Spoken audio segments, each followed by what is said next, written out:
in the previous test, we saw triple gold Lombard axemen. Absolutely, you can see it's still happening over here. You can see them kill the swords with a lot of men remaining, like only 17 casualties taken. But the swords are a more defensive unit, so putting them in a shield wall, increasing melee defense, increasing morale, increasing missile block, and increasing attack against infantry, that perhaps being the most important thing, should allow them to do better against the Lombard axemen. They will lose their charge bonus though, so that could be a bit of a problem. But let's see how they do against shield-walled swords, because matched for price, single-handed axes do exceptionally well against 40 damage swords with a low charge bonus. So let's see if the shield wall is a more viable option when you're trying to stop a line of single-handed axes. Now, ideally, you would want to charge them with cavalry. That's a very quick way of killing the Lombard axemen.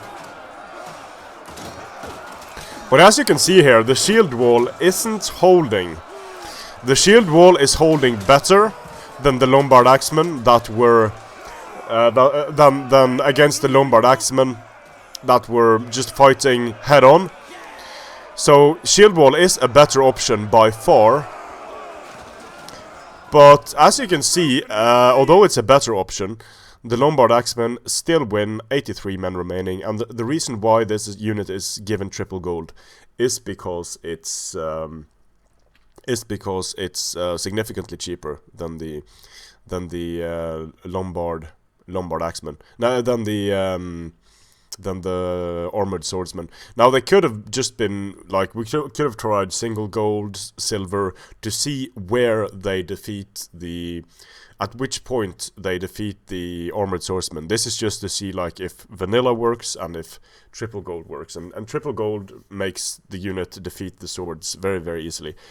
So it would have been nice if, I think single-handed axes, I used to argue that single-handed axes were kind of useless before.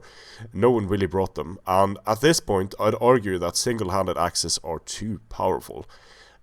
They chew through the armor of the Lombard axemen. They have 5 times more armor penetration than the Lombard axemen, and I do like that single-handed axes are a more offensive unit now. Like, they have higher charge, they have lower melee attack, they have more AP, stuff like that. But it would have been nice if the mechanic worked in such a way that charging into a shield wall, you couldn't expect them to be able to break the shield wall.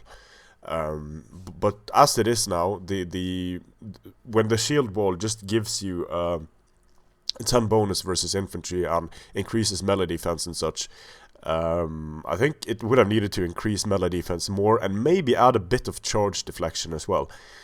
Some charge deflection for shield wall would be nice, because as it stands, whether you use shield wall or you don't use shield wall, you're going to lose horribly if you use swordsmen of a somewhat similar price range to the axes. Strength and armor.